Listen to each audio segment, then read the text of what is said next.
Amoroso Señor, Rey del universo, ante ti venimos postrados a tus pies para pedirte perdón por nuestros pecados. Que tu gracia llegue a cada alma para poder comprender el mensaje que has preparado para hoy. Señor, ábrenos la mente para que las enseñanzas sean grabadas y puestas en práctica. Alabado seas por la eternidad. No tenemos méritos, Señor, pero confiamos en los méritos de Jesús. Amén.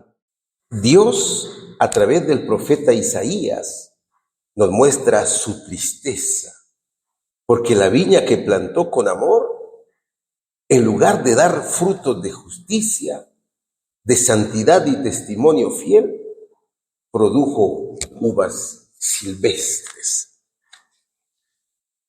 ¿Qué más se podía hacer a mi viña que yo no haya hecho en ella?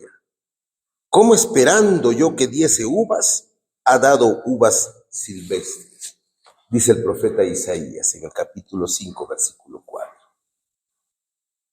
Este mensaje nos invita, mis hermanos, a reflexionar sobre nuestro alejamiento de sus caminos y el cuidado que Él pone en nuestras vidas. El Señor nos desafía a examinar nuestra relación con Dios. Debemos preguntarnos muy a menudo, ¿estamos siendo fieles a la palabra y al Espíritu que Él nos ha dado?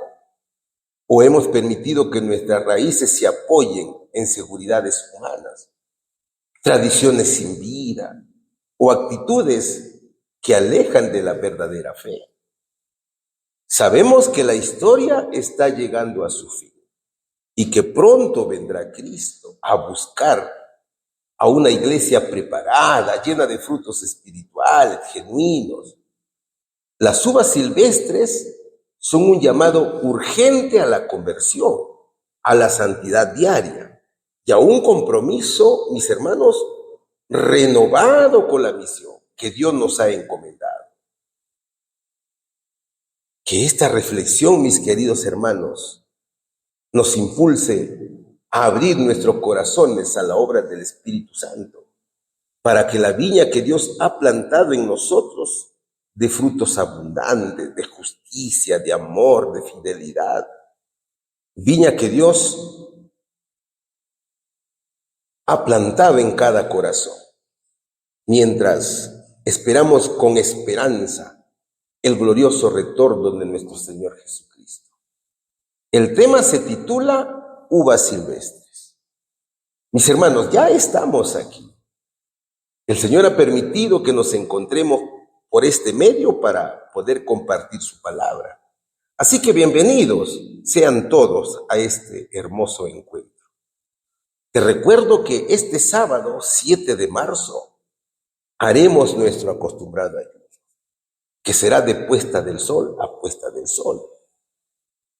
Entonces, te invitamos a unirte en oración, ruego y ayuno, mi hermano.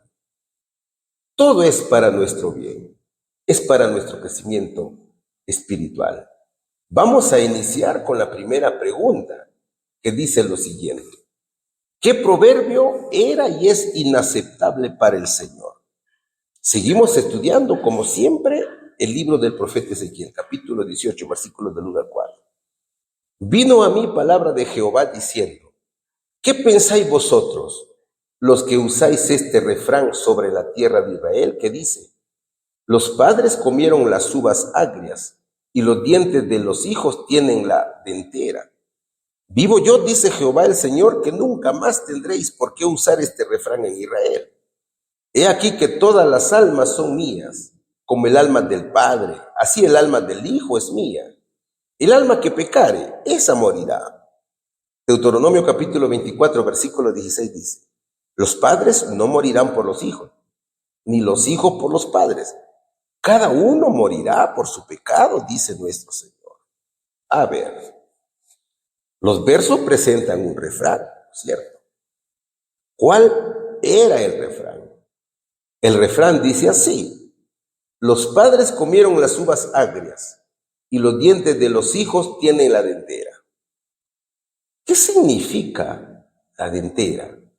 Vamos a recurrir a la Real Academia Española. Vamos a recurrir a este diccionario. Allí dice que la dentera es la sensación desagradable que se experimenta en los dientes y encías al comer sustancias agrias o acerbas, oír ciertos ruidos desapacibles, tocar determinados cuerpos, y aún con solo el recuerdo de estas cosas. Veamos el contexto histórico de este refrán. ¿Qué pasaba con este refrán? El refrán es de origen popular. Este refrán no viene de la Escritura, sino de la sabiduría popular de Israel y también de los pueblos vecinos. Allí se usaba para explicar la transmisión de consecuencias negativas de una generación a otra, especialmente en situaciones de pobreza, de enfermedad, de desastre. En la vida diaria, los hijos a menudo heredaban la mala fortuna o la situación económica de los padres, y la gente los atribuía a causas morales o divinas. Aquí vemos también un sentido literal y figurado.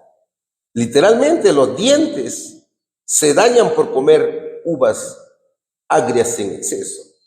Y esto es una metáfora de que los hijos pagan por lo que los padres hicieron, ¿no es cierto?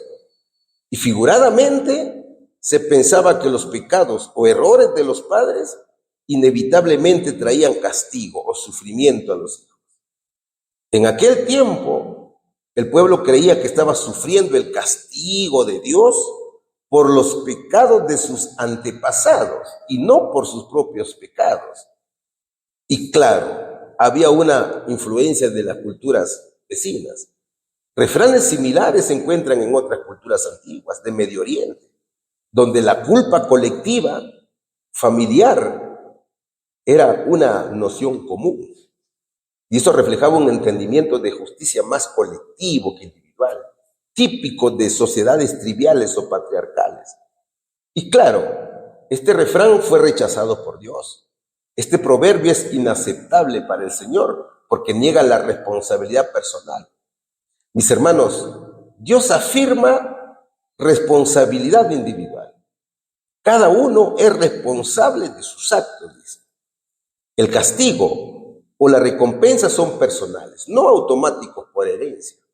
Entonces contradice el proverbio mencionado. Es decir, la enseñanza es que la vida y la responsabilidad pertenecen a Dios. Y cada persona es juzgada por sus propios pecados, no por los de sus padres. Vamos a ver este simbolismo del proverbio. Los padres comieron las uvas agrias y los dientes de los hijos tienen la dentera. Los padres son las generaciones anteriores, los antepasados de los hermanos de aquel tiempo. Cuando el verso dice comieron, significa que tomaron decisiones y practicaron el pecado voluntariamente. Y las uvas agrias es el pecado y sus malas consecuencias. Por ejemplo, la idolatría, que incluía adorar a dioses falsos, participar en rituales paganos y alejarse de la adoración de Jehová.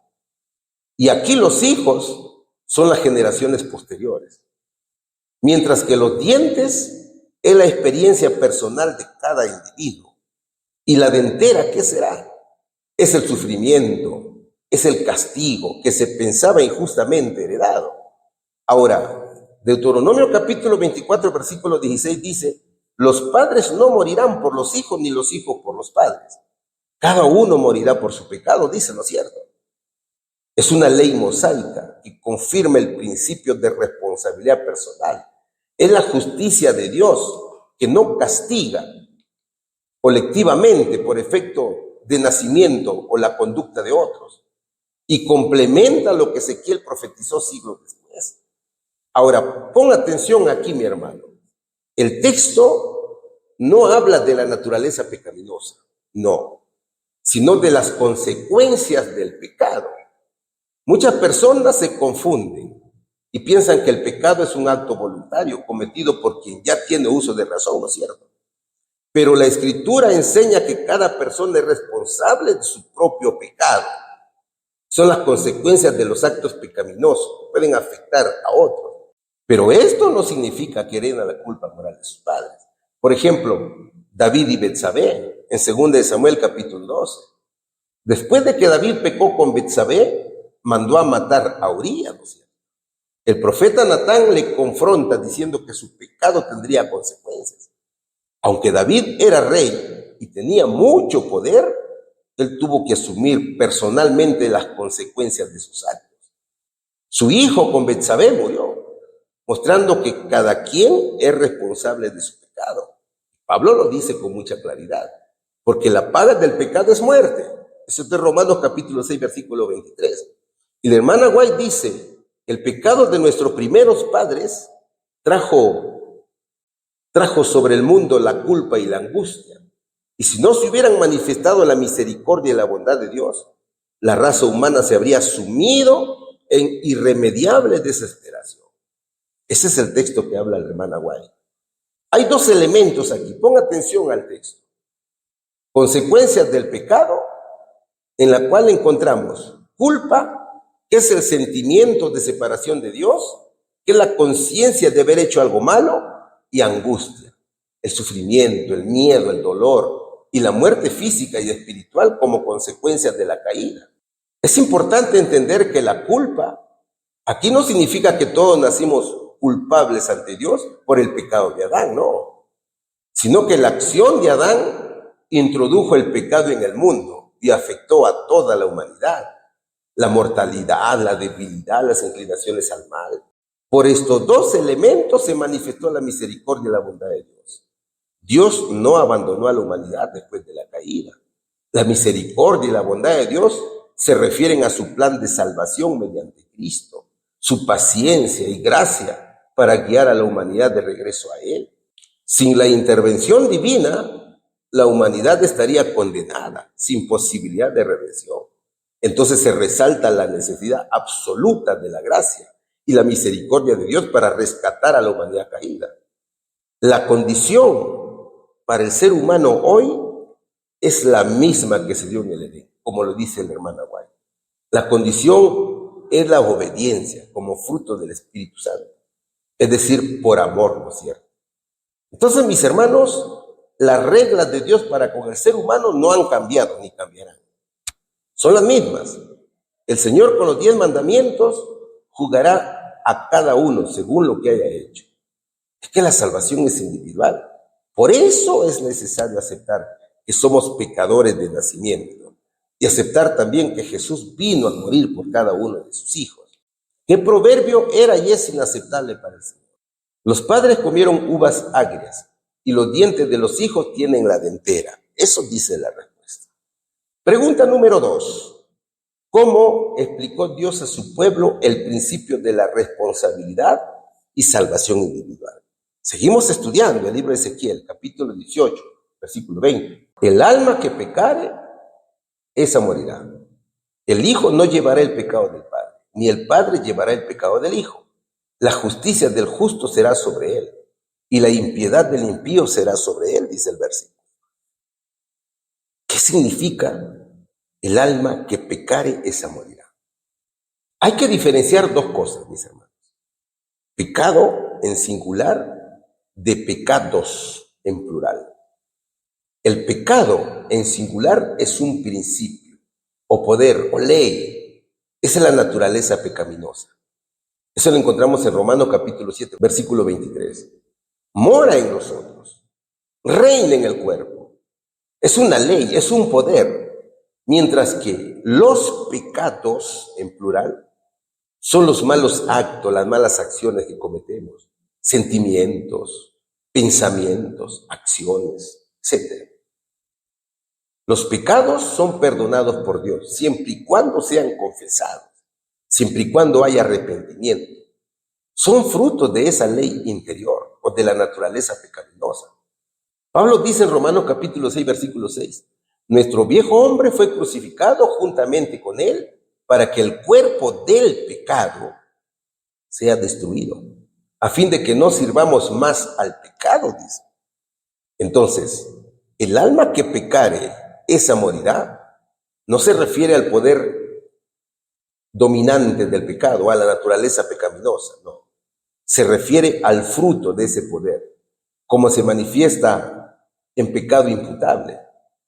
El poder dominante es la naturaleza pecaminosa heredada, que opera aún sin conciencia, incluso cuando estamos dormidos.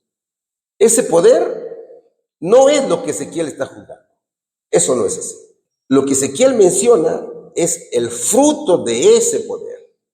Pensamientos aceptados, motivos consentidos, palabras y actos contrarios a la voluntad de Dios. A estos sí se refiere el profeta Ezequiel. A esto se refiere el alma que peca, o sea, a la persona. El profeta trata entonces de responsabilidad moral, de juicio justo, de culpa personal. No trata de condición heredada, mis hermanos. No te vayas a equivocar aquí. Jamás olvidemos que pecado no es solo el hacer, ¿no es cierto? Sino también pensar, desear y consentir. ¿Nacemos con una naturaleza caída? Claro que nacemos con naturaleza caída. Esa naturaleza es realmente pecaminosa, es no neutral. Por tanto, necesitamos a Cristo constantemente, no solo cuando pecamos conscientemente. La naturaleza humana está depravada y necesita ser renovada. Incluso nuestros mejores actos están contaminados por ello, ¿no es cierto? Y aquí dependemos, mi hermano, de Cristo a cada momento, no solo cuando pecamos. Es que el pecado reside en la naturaleza. La inclinación al mal ya es parte del problema. Por eso, no somos pecadores solo porque pecamos, sino que pecamos porque somos pecadores. El pecado es una condición del ser humano que se manifiesta en pensamientos, sentimientos, motivos y actos, como ya te lo dije. Y la culpa moral está ligada a la luz y a la voluntad. Un buen ejemplo aquí es David y el censo del pueblo. Eso está en 2 Samuel capítulo 24, versículos del 1 al 17. Aquí David ordenó hacer un censo de Israel, lo cual fue un pecado porque mostró desconfianza en Dios. Y como consecuencia de su propio pecado, Dios envió una plaga que mató a 70,000 hombres. Entonces David asumió la responsabilidad y pidió perdón. Y aunque sufrió las consecuencias, estas fueron resultados de su propia acción, no de sus antepasados ni de otra persona. La hermana White dice, las malas inclinaciones, el apetito pervertido, la moralidad depravada, además de las enfermedades y la degeneración física, se transmiten como un legado de padres a hijos, hasta la tercera y cuarta generación. Esta terrible verdad debiera tener un poder solemne para impedir que los hombres sigan la conducta pecaminosa. Allí encontramos las inclinaciones al mal, ¿no es cierto? Entonces, mira, mi hermano, este pasaje enseña dos cosas fundamentales. Uno, la responsabilidad individual, en donde cada persona es responsable de sus propias acciones. Responsabilidad son las decisiones que tomamos diariamente, mentir, ayudar, obedecer a Dios, etcétera, que tienen consecuencias directas sobre nuestra vida espiritual. Segundo, la salvación personal, en donde nadie puede ser salvo condenado por los pecados de otro. La justicia viene por la obediencia personal a Dios y la fe en Él. En la salvación individual, la relación con Dios no depende de los padres, no depende de amigos ni líderes espirituales, sino que depende de nuestra fe y obediencia. ¿Qué significa esto entonces? ¿O qué significa la justicia del justo será sobre él? La justicia del justo se refiere a las buenas obras, fidelidad y obediencia de una persona que vive según los mandatos de Dios. Es la evidencia de una vida recta, de acuerdo con la voluntad divina. Y la frase sobre él indica que la recompensa, la bendición o beneficio de esa justicia recaerá directamente sobre la persona que la practica. Es decir, los justos cosecharán lo bueno de su propia conducta. ¿Y qué significa la impiedad del impío será sobre él? La impiedad del impío se refiere a los pecados, desobediencia y actos malos de una persona. Es todo aquello que está en contra de la voluntad de Dios. Mentiras, injusticia, egoísmo, idolatría, etc. Y la frase será sobre él indica que las consecuencias de esas acciones recaerán directamente sobre quien las cometió. Nadie más sufrirá por esos pecados. La responsabilidad es totalmente personal. ¿Y qué aprendemos de este pasaje? Primero, la responsabilidad es personal. Eso ya lo hemos aprendido, ¿no es cierto? Cada persona es responsable de sus decisiones y acciones. No se puede culpar a otro por nuestra falta, ni depender de ellos para ser justos. Segundo, justicia y consecuencia. Las buenas acciones y la obediencia a Dios traen bendición y paz personal. Las malas acciones y la desobediencia traen consecuencias negativas.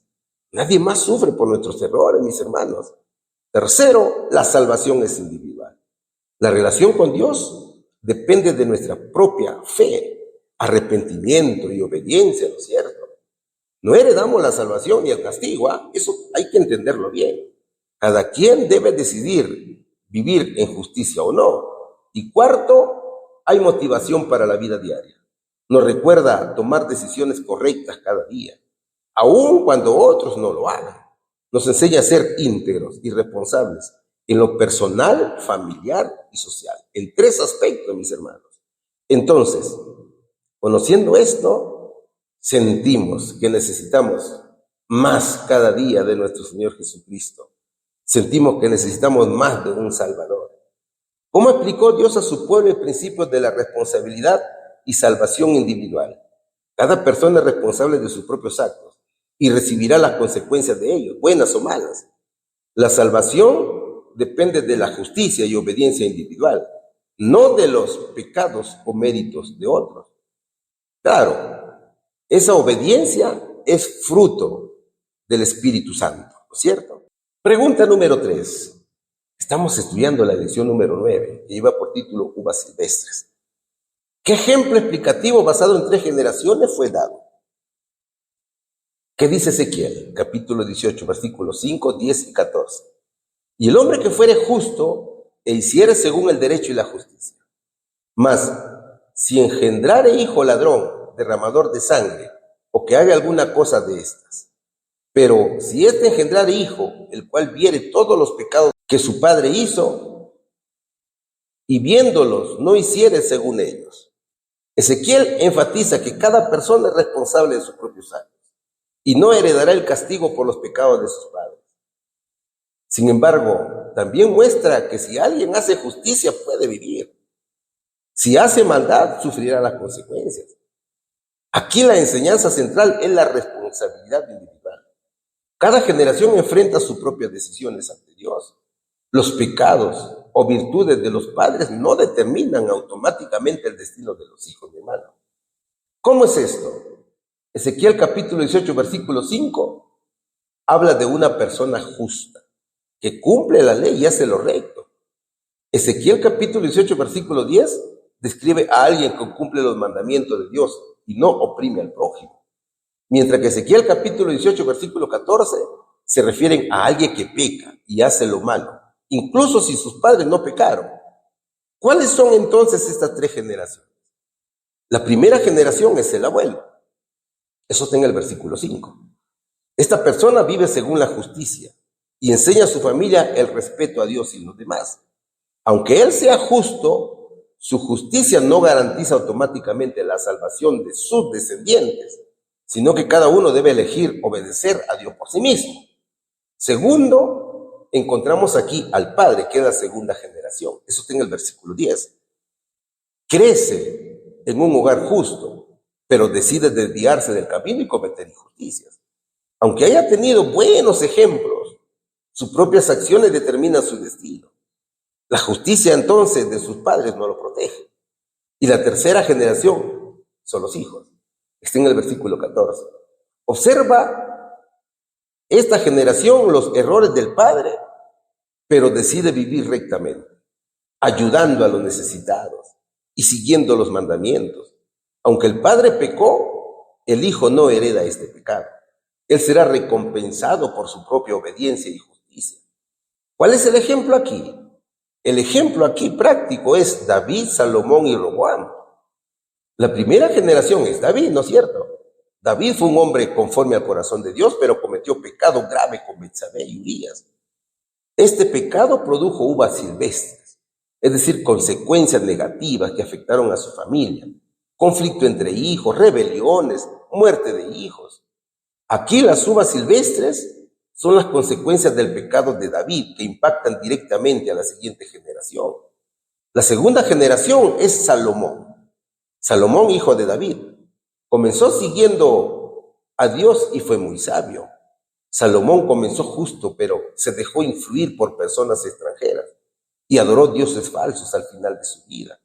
El pecado de Salomón produce uvas silvestres. El reino se dividió después de su muerte, afectando a Roboam, por ejemplo, y a todo Israel. Cada generación puede heredar consecuencias de la maldad, aunque Ezequiel 18 nos recuerda que cada uno es responsable de sus propias decisiones. Y la tercera generación, que es Roboam, hijo de Salomón, por supuesto. Él heredó el trono, pero no siguió la sabiduría ni la justicia de su padre. Al comienzo, su mal gobierno provocó que el reino se dividiera en Israel y Judá, causando consecuencias políticas y espirituales que fueron duraderas, mis hermanos. Y aquí vemos que aunque no cometió los mismos pecados que David, la decisión personal de Roboam tuvo consecuencias. Roboam heredó un reino afectado por el pecado de Salomón, pero sus decisiones personales, que fue rechazar las advertencias de los ancianos y sobrecargar al pueblo, produjeron más uvas silvestres todavía, que produjo la división del reino de Judá y también de Israel, conflictos continuos. Y aquí vemos la combinación de consecuencias heredadas y responsabilidad personal. Entonces, todo tiene que ver con la obediencia, ¿no es cierto? Si consideramos la historia de David, Salomón y Roboam y la metáfora de las uvas silvestres, que es el pecado, ¿cuál sería el remedio entonces? ¿Cuál sería la cura? La cura sería básicamente cómo romper el ciclo del pecado y sus consecuencias. En términos bíblicos, podemos identificar varios elementos claves. Primero, el arrepentimiento personal. Cada persona es responsable de sus acciones. Por ejemplo, David se arrepintió sinceramente de su pecado con Betsabé. El remedio es confesar y apartarse del pecado, que produce restauración personal y disminuye el daño espiritual sobre otros. Segundo, seguir la justicia y los mandamientos de Dios. Salomón comenzó bien, por ejemplo, pero se desvió al final. Entonces la cura es mantener la obediencia a Dios durante toda la vida, no solo al inicio de la vida. Esto aplica a cada generación. Aunque heredan consecuencias, pueden producir uvas cultivadas al vivir rectamente, por supuesto. ¿Qué más encontramos aquí? Consejos sabios y comunidad. Roboam ignoró las advertencias de los ancianos y siguió su propio orgullo. Entonces la cura es escuchar consejos justos, es rodearse de personas piadosas, es reconocer errores antes de actuar. Y cuarto, hay intervención divina, mi hermano. Sin la intervención divina no hacemos nada. Dios puede redimir incluso los efectos de los pecados pasados. Ejemplo, Dios siguió bendiciendo a Israel y permitió que algunos líderes restauraran el camino. La cura es confiar en Dios para la corrección y guía, orar por perdón y dirección. Ahora, veamos un ejemplo para hoy. Vamos a la primera generación, que es el abuelo. Es un creyente activo que asiste a la iglesia, ora, enseña la palabra de Dios a su familia. Sin embargo, tiene un mal hábito, como la ira o el orgullo, que a veces afecta a su familia. Las uvas silvestres son los conflictos familiares o resentimientos que surgen por el mal hábito. Las uvas cultivadas son su ejemplo de oración, fidelidad y amor. Esa fidelidad a Dios también deja frutos positivos. La segunda generación es el padre. El padre crece viendo la fe del abuelo, pero lucha con tentaciones del mundo. Por ejemplo, materialismo, falta de paciencia. Decide vivir su fe de manera consistente, pero a veces cae en errores. Entonces, las uvas silvestres son los momentos de orgullo y paciencia o decisiones equivocadas que afectan a sus hijos.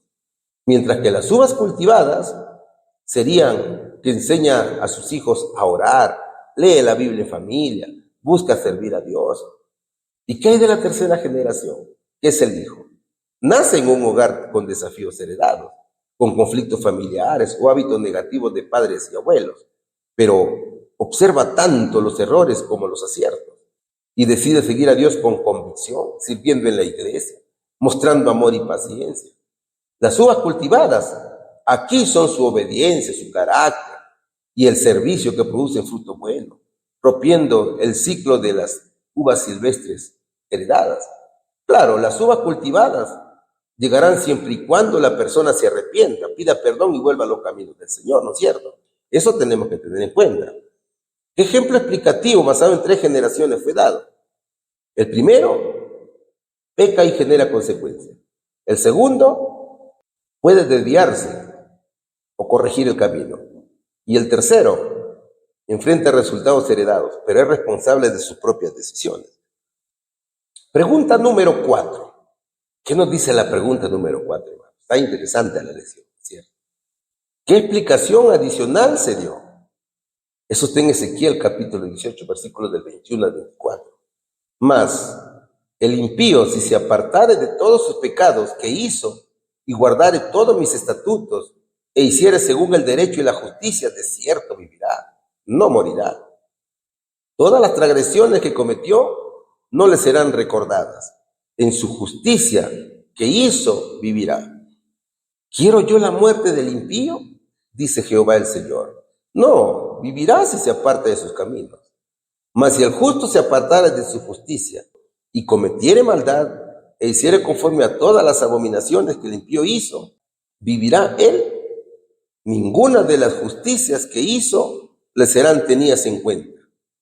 Por su rebelión con que prevaricó y por el pecado que cometió, por ello morirá. Eso dice nuestro Dios.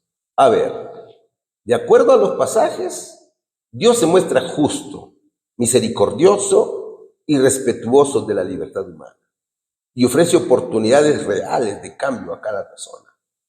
El mensaje central aquí es que cada uno es responsable de sus decisiones y el pasado no condena ni garantiza el futuro. ¿Y qué oportunidades da Dios? Muchas, mis hermanos. Primero, oportunidad de arrepentirse y de vivir. Dios ofrece perdón completo cuando una persona se aparta sinceramente del mal. El arrepentimiento genuino trae una nueva oportunidad de vida. Dios no guarda el pasado en contra de quien cambia de rumbo. La salvación no es automática, sino que responde a una decisión personal. Pero primero hay que arrepentirse y pedir perdón, ¿no es cierto? Por ejemplo, el rey Manasés. En el libro de Segunda de Crónicas, capítulo 33, versículo del 1 al 13, se narra que Manasés fue uno de los reyes más malvados de Judá. Practicó idolatría y llevó al pueblo al pecado. Pero cuando fue llevado cautivo, se humilló y se arrepintió, y Dios lo escuchó y lo restauró. Entonces, esto enseña que aunque su pasado fue muy malo, Dios le dio la oportunidad de arrepentirse y vivir. Por eso dice, si el impío se aparta de todos sus pecados, de cierto vivirá, no morirá, dice. Segundo, hay oportunidad de empezar de nuevo, sin cargar culpas pasadas. Dios no está buscando castigar, eso tiene que quedar claro, sino restaurar. El perdón de Dios es total, no parcial. Incluso el pasado no define la persona si hay un cambio real. Por ejemplo, el apóstol Pablo, en Hechos capítulo 9, versículos del 1 al 22, y también 1 Timoteo capítulo 1, versículo del 2 al 16, se narra que antes perseguía y encarcelaba a los cristianos, pero después de encontrarse con Jesús, cambió completamente. Dios no lo rechazó por su pasado, sino que lo usó poderosamente. La enseñanza es que Dios no le recordó sus pecados pasados, sino que le dio una nueva vida y misión. De todas las transgresiones no se hará memoria, dice el versículo. Tercero, hay advertencia y oportunidad de perseverar en el bien. Dios advierte, mi hermano, que abandonar el bien tiene consecuencias. Entonces, fíjate, la fe no es solo un buen comienzo, sino una relación constante con Dios. Dios respeta la libertad, incluso cuando alguien decide apartarse. Por ejemplo, el rey Saúl, en 1 Samuel capítulo 9, versículo 15, dice que Saúl comenzó humilde y obediente a Dios. Dios lo eligió y lo bendijo, pero con el tiempo desobedeció y se volvió orgulloso y rechazó la voluntad de Dios. Esto enseña que un buen comienzo no garantiza el final. Si la persona decide apartarse de Dios, ¿no es cierto, hermanos? Es por eso que dice el versículo: si el justo se aparta de su justicia, por su pecado morirá. Y hay una cuarta oportunidad que dice oportunidad diaria de elegir, que es la idea central del pasaje también aquí. Usted elige, mi hermano. Cada día es una nueva elección entre seguir a Dios o apartarse de Él. Usted sabe que Dios no obliga a nadie. Dios es un caballero, ¿no es cierto? La salvación implica una relación viva y continua con Jesús. Y el ejemplo aquí es Israel mismo como pueblo de Dios. ¿Qué dice Deuteronomio capítulo 30, versículos del 15 al 19? Aquí se señala que Dios les presentó dos caminos: la vida o la muerte, la bendición o la maldición. Entonces, cada día debían decidir obedecer o no. ¿Qué enseña esto? Que Dios ofrece oportunidades constantes, pero la decisión es personal y diaria. Mis hermanos, estamos en los últimos tiempos, donde se viene llevando a cabo el juicio investigador, ¿no es cierto? Y la hermana White revela algo importante para hoy.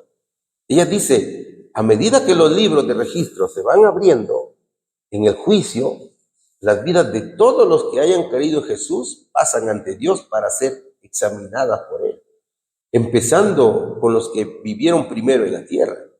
Nuestro abogado presenta los casos de cada generación sucesiva y termina con los vivos. Cada nombre es mencionado, cada caso cuidadosamente investigado. Habrá nombres que serán aceptados y nombres rechazados, dice ella. Cada uno es responsable de sus actos, de su vida espiritual. Es por eso que se dice que la salvación es personal. Hermano querido, Dios tiene un registro justo y completo de la vida de cada persona. No son libros literales, por supuesto, como en una biblioteca, sino una forma humana de explicar que Dios no olvida nada. En los libros se incluyen decisiones, actitudes y respuestas a la gracia de Dios. Es como el historial académico de un alumno, que no inventa notas, sino que solo muestra lo que realmente el estudiante hizo. El juicio se centra en lo que profesaron fe en Cristo, no para condenarlos, sino para confirmar quiénes realmente permanecieron en Él. ¿Quién es nuestro abogado? El abogado es Jesucristo, ¿no es cierto? Él no acusa, sino que defiende. Él presenta su propia justicia en favor del creyente. Jesús es el abogado que muestra que la deuda ya fue pagada, no que el acusado sea perfecto. En este evento, mis hermanos, Dios trata a cada persona de manera individual y justa. Nadie es juzgado en grupo. No hay favoritismo ni errores. Eso está en Eclesiastés capítulo 12, versículo 14. Es como un maestro que revisa examen por examen, no todos al mismo tiempo. Entonces, llegará el momento final expectante. Los nombres aceptados son los que permanecieron en Cristo, confiando en Él, hicieron su voluntad, obedecieron y permitieron que su vida fuera transformada, tal cual lo dice Apocalipsis capítulo 3, versículo 5. Es como aquellos alumnos que completaron el curso según los requisitos. ¿Quiénes son los nombres rechazados? Los nombres rechazados no significa que Dios los rechazó arbitrariamente, no, sino que ellos mismos rechazaron la gracia y no perseveraron en su fe.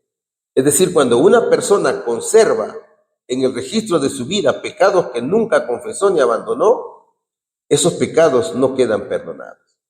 Por esta razón, su nombre deja de figurar en el libro de la vida y tampoco se conservan en la memoria de Dios las buenas acciones que haya realizado esa persona.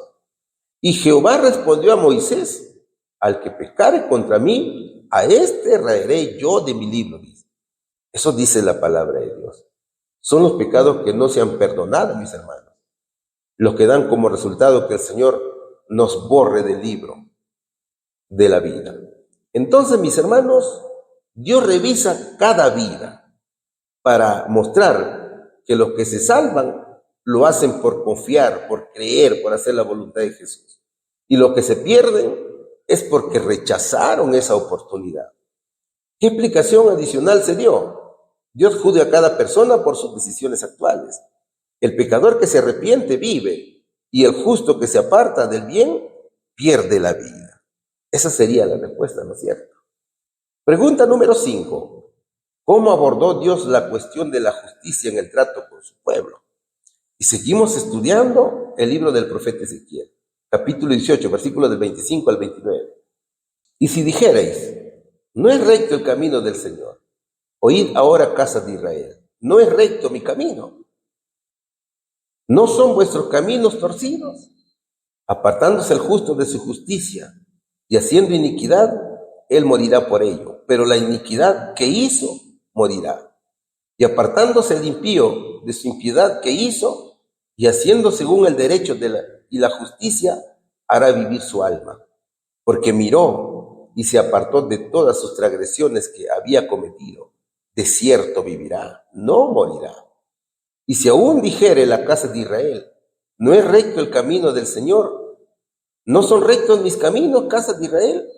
Ciertamente vuestros caminos no son rectos. Eso dice la palabra de Dios. A ver, Dios vuelve a explicar cómo funciona su juicio y por qué lo hace. Israel estaba equivocado al pensar que podía depender de los errores o aciertos de otras generaciones. Cada persona será juzgada de manera individual ante Dios, dice la Biblia. Y aquí lo observamos. Aquí encontramos la queja de Israel. El pueblo decía, el camino del Señor no es justo o no es correcto. Acuérdate del proverbio de las uvas agrias. La respuesta de Dios dice algo interesante. Dios pregunta si su camino es injusto y afirma que sus caminos son justos, mientras que los caminos del pueblo no lo son. También hay una justicia individual, dice aquí el versículo. Dios establece claramente el principio de retribución individual. Un justo que peca y se aparta de la justicia morirá por su iniquidad. Un impío que se arrepiente de su maldad, mi hermano, y practica la justicia y el derecho, salvará su vida y no morirá. Eso es lo bonito, ¿no es cierto? Es lo que nos dice el versículo aquí. Yo soy el que borro tus rebeliones por amor de mí mismo, y no me acordaré de tus pecados, dice el profeta Isaías, capítulo 43, versículo 25. Entonces, hay un llamado al arrepentimiento. El pasaje es una exhortación para que la casa de Israel reflexione, se aparte de sus transgresiones y viva demostrando que Dios es justo y que la salvación depende de sus propias decisiones y acciones, no de las de sus padres. Entonces, mis hermanos, lo expresado por el profeta Ezequiel es una defensa de la justicia divina y una afirmación de la responsabilidad personal ante Dios, refutando la idea de un castigo hereditario y enfatizando que cada uno es responsable de sus propios pecados y decisiones de vida o de muerte. Entonces, ¿cómo respondió Dios a cada interrogante? Vamos a desglosar los pasajes también para poder entender mejor el tema. En Ezequiel capítulo 18, versículo 25 dice, el pueblo decía que el camino del Señor no es justo, ¿no es cierto? ¿Cómo respondió el Señor? Dios señaló que la verdadera injusticia estaba en la actitud del pueblo, no en él. ¿Cuál es la enseñanza? La enseñanza es que Dios es justo y transparente. Y la percepción de injusticia suele ser humana, ¿cierto? ¿Qué dice el versículo 26? Siempre Ezequiel capítulo 18. Aquí Dios explica que el justo que se aparta de su justicia muere y el impío que se aparta de su pecado vive. Entonces Dios aclaró que la justicia depende de las decisiones personales.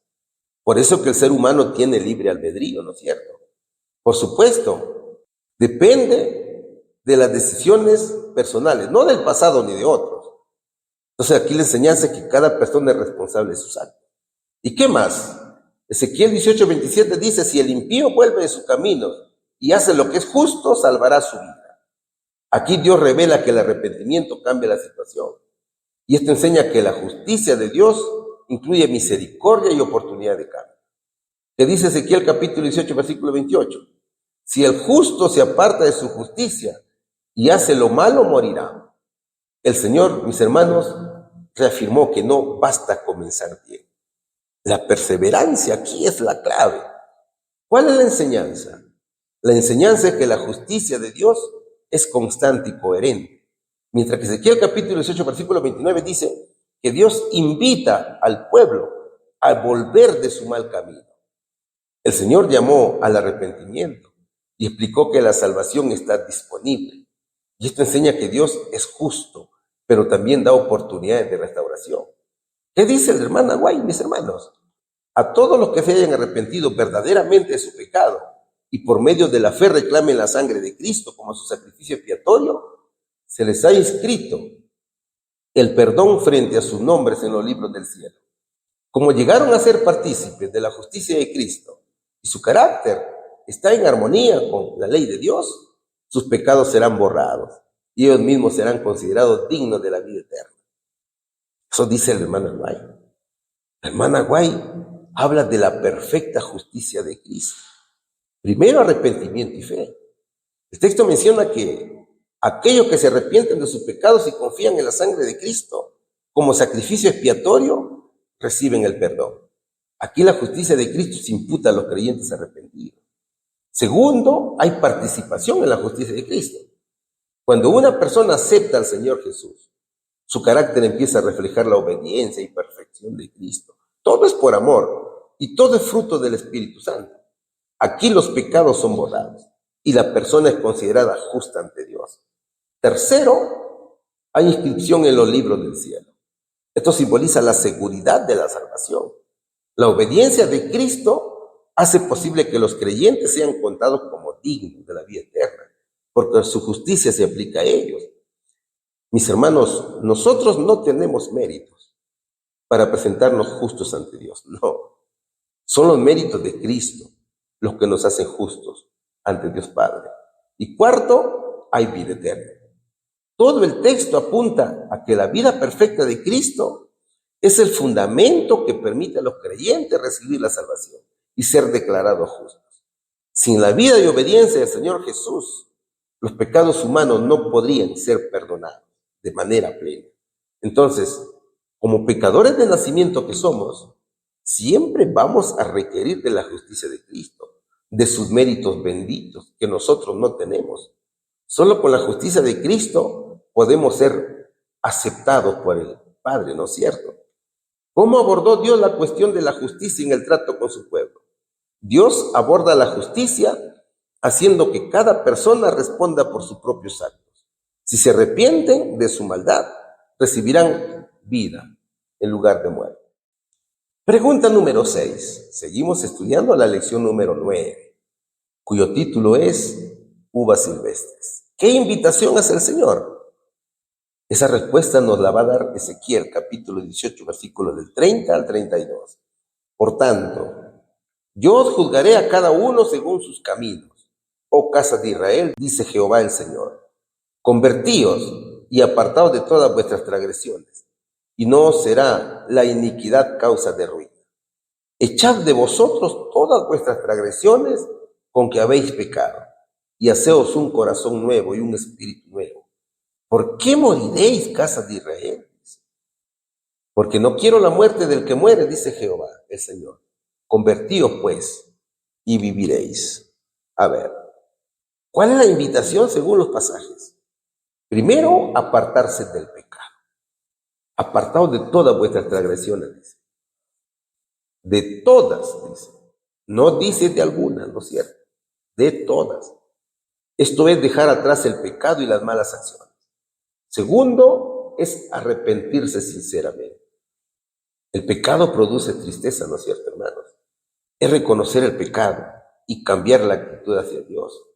Es volverse a Dios, es restaurar la relación con Él mediante la obediencia y la fe. Es vivir en la promesa de vida espiritual y bendición para quienes se arrepienten, en lugar de experimentar la muerte por su pecado.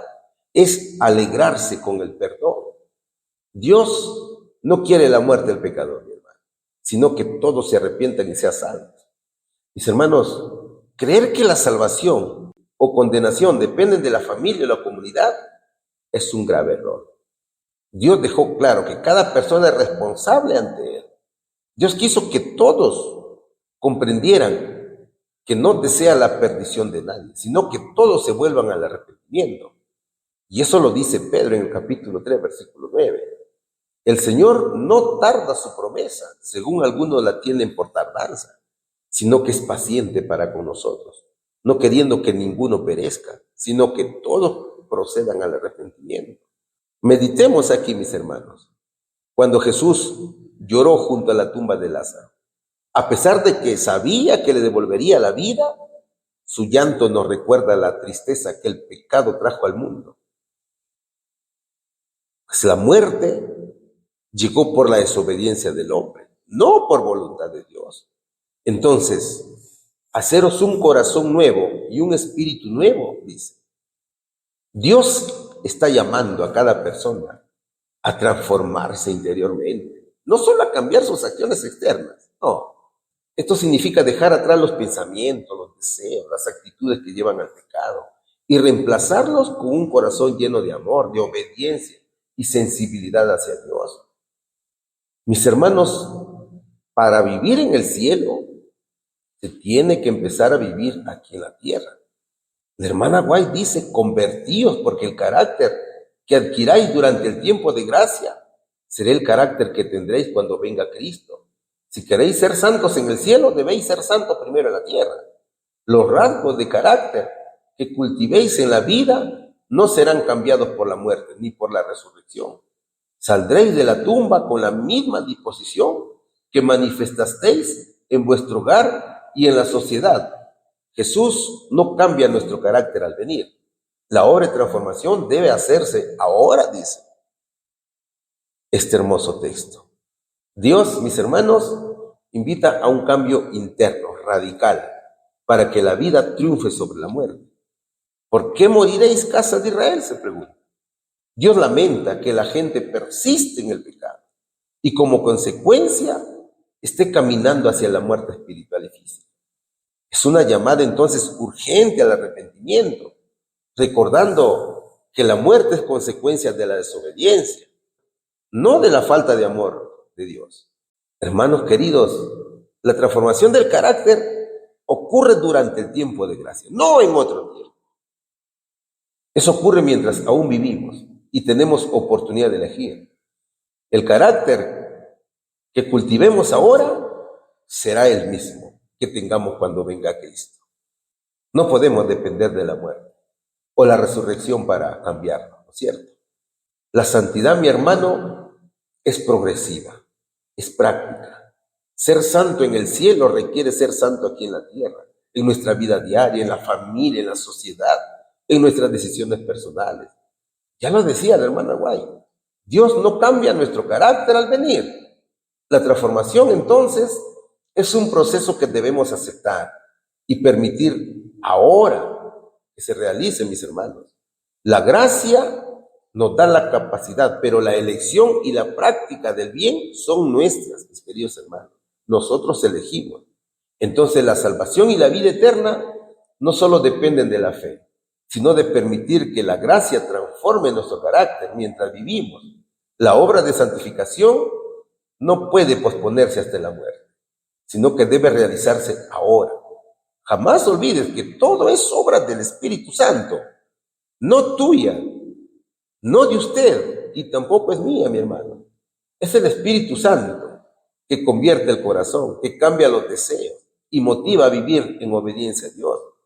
Él nos capacita para vencer el pecado, para desarrollar hábitos santos y reflejar el carácter de Cristo. Sin su intervención, mis queridos amigos, la transformación completa no será posible, porque nuestra naturaleza caída tiende al egoísmo y al pecado. En otras palabras, nosotros elegimos recibir y dejar que el Espíritu actúe en nosotros, pero la transformación del carácter y la salvación vienen únicamente por obras del Espíritu Santo y también por la gracia de Dios.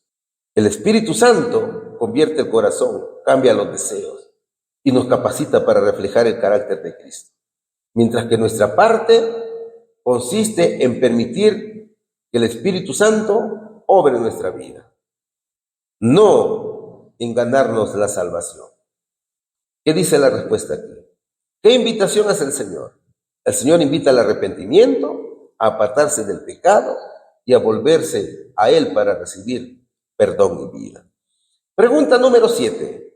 Está muy interesante la lección, mis hermanos, pero hemos llegado al final de la lección. ¿Cuánto ama Dios perdonar? Esa respuesta la da Salmos, capítulo 86, versículo 5. Porque tú, Señor, eres bueno y perdonador y grande en misericordia para con todos los que te invocan. Primera de Juan, capítulo 1, versículo 9 dice, si confesamos nuestros pecados, Él es fiel y justo para perdonar nuestros pecados y limpiarlos de toda maldad. A ver, el amor de Dios es extraordinario, ¿no es cierto? Dios es misericordioso. Su amor y compasión son profundos y siempre está dispuesto a perdonar a quien se acerca a Él. Dios es paciente, no se apresura a castigar, sino que espera que nos volvamos a Él. Dios es generoso en el perdón, mis hermanos. Él no guarda rencor ni limita su perdón, sino que está dispuesto a borrar los pecados completos de quien se arrepiente. Dios valora la humanidad y la oración. Dios escucha a los que lo buscan sinceramente y les ofrece perdón, perdón en abundancia. Dios desea restaurar. Su perdón no solo quita el pecado, sino que también restaura la relación con Él y nos devuelve la paz. ¿Qué debemos hacer entonces nosotros? Primero, confesar nuestros pecados. Es reconocer sinceramente delante de Dios todas las faltas y errores que hemos cometido, sin ocultar nada. Segundo, es reconocer la verdad de Dios, admitir que Él es fiel y justo y que su palabra es confiable para perdonar y limpiar. Tercero, depender de su fidelidad y justicia. Es creer que Dios cumplirá su promesa de perdón, no por nuestro mérito, porque nosotros no tenemos mérito, no te vayas a olvidar, sino por su carácter. Es recibir perdón y la purificación.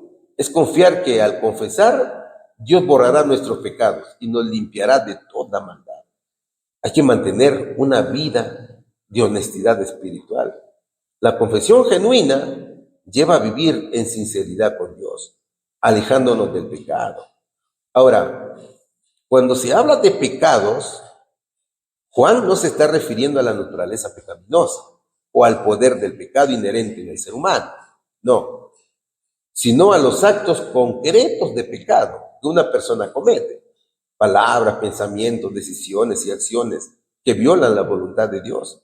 Nunca te olvides que naturaleza pecaminosa es la tendencia o inclinación al pecado que todos los seres humanos heredamos desde Adán. No podemos eliminarla por nuestras propias fuerzas. Esta sigue presente incluso en creyentes, mientras que los pecados específicos son las faltas reales que cometemos día a día. Aquí es donde entra la confesión. Aquí es reconocer y admitir nuestras acciones, pensamientos o actitudes que han sido contrarias a Dios. Queridos hermanos, cuán grande es el amor de Dios por la raza caída. Porque de tal manera amó Dios al mundo que ha dado a su Hijo unigénito para que todo aquel que en Él cree no se pierda, mas tenga vida eterna, dice San Juan, capítulo 3, versículo 16. Este es el pasaje más hermoso, ¿no es cierto? ¿Por qué nos amó Dios? ¿Por qué nos amó Dios? Porque somos su creación. Porque la misericordia de Dios es eterna, para abrirnos la puerta y hacernos sus hijos. Porque no quiere que pasemos a la eternidad sin Él. Aquí hay una gran explicación, una profunda intensidad y un gran mandamiento. ¿Cuál es el mandamiento? Amar. ¿Y el objetivo? El mundo. Qué bonito, ¿verdad, hermanos? Sin la gracia y el amor de Dios, seríamos como aves heridas, cayendo sin consuelo sobre la tierra. Pero gracias a Jesús, nuestras almas hallan refugio y en Él florece la promesa de la vida eterna. Jesús no se avergüenza de llamarlos hermanos. Es nuestro sacrificio, nuestro abogado, nuestro hermano, que lleva nuestra forma humana delante del trono del Padre. Y por las edades eternas será uno con la raza a la cual redimió. Es el Hijo del Hombre. Y todo esto para que el hombre fuese levantado de la ruina y degradación del pecado, para que reflejase el amor de Dios y compartiese el gozo de la santidad. Entonces, mis amigos, el mejor regalo y el mejor sacrificio por la humanidad es Jesús. Vengan a Cristo, mis hermanos. Vengan a Cristo, mis amigos y amigas. Él es quien salva. Fuera de Él no hay otro. ¿Cuánto ama Dios perdonar? Dios ama perdonar muchísimo. Su misericordia es infinita para todos los que confiesan sus pecados. A ver, hemos estudiado muy bonitos aspectos en este tema, ¿verdad, hermanos? Hemos aprendido la responsabilidad personal. Isaías nos presenta la imagen de las uvas silvestres, que nos recuerda que Dios espera frutos de justicia, santidad y fidelidad de su pueblo. Ezequiel enseña que cada persona es responsable de sus propios actos y también de sus propias decisiones. Cada uno dará cuenta de su vida. Las uvas silvestres simbolizan las acciones, actitudes que se apartan de su voluntad, frutos que no reflejan su carácter, que no reflejan su amor. También hemos aprendido las consecuencias del alejamiento de Dios. Cuando nos apartamos de la ley y del Espíritu de Dios, permitimos que el pecado, que la apatía o la influencia del mundo contaminen nuestra vida espiritual. Ezequiel y Deuteronomio enfatizan que la desobediencia trae consecuencias personales, pero también ofrecen esperanza. La vida puede cambiar cuando volvemos al Señor, ¿no es cierto? Las uvas silvestres representan tanto el resultado de nuestra rebelión como la oportunidad de arrepentimiento y renovación, y también la gracia y el perdón divino. Dios, en su infinita misericordia, nos ofrece perdón y transformación. El Señor, mis hermanos, es rico en misericordia, y al confesar nuestros pecados, podemos ser restaurados. Así que las uvas silvestres no tienen la última palabra. Podemos ser purificados y producir frutos de justicia cuando nos entregamos sinceramente a su voluntad. Y claro, al estudiar el carácter de Dios a la luz de la cruz, comprendemos mejor todavía cómo su misericordia y ternura se combinan con su justicia. Nacemos pecadores y aún así Dios nos ofrece perdón y redención a través de Cristo, quien carga nuestra culpa. Su amor infinito y piedad delicada superan incluso la compasión más profunda de una madre por su hijo extraviado. Entonces, el Señor nos hace un llamado a la reflexión y también a la acción. El tema de las uvas silvestres nos desafía a un examen profundo de nuestra vida espiritual. Debemos preguntarnos, mis hermanos, ¿estamos dando frutos que glorifican a Dios? ¿Estamos aprovechando la gracia que nos ofrece para corregir nuestros caminos? Este mensaje es también un recordatorio del tiempo final. Debemos vivir en santidad, responsabilidad personal y fidelidad diaria, produciendo frutos que reflejen el amor de Cristo, mientras nos preparamos para su segunda venida. Que Dios los bendiga grandemente, mis hermanos, en el nombre de Jesús. Amén. Vamos a orar. Padre nuestro que moras en las alturas de los cielos, alabado y glorificado sea tu nombre. Ante ti, Señor, tus hijos, venimos para agradecerte por este alimento espiritual. Pon, Señor nuestro, el querer y el hacer para estudiar tu palabra y permite que la próxima semana estemos nuevamente con nuestros hermanos para compartir tu mensaje. Te lo rogamos, siempre confiando en los méritos de Jesús. Amén.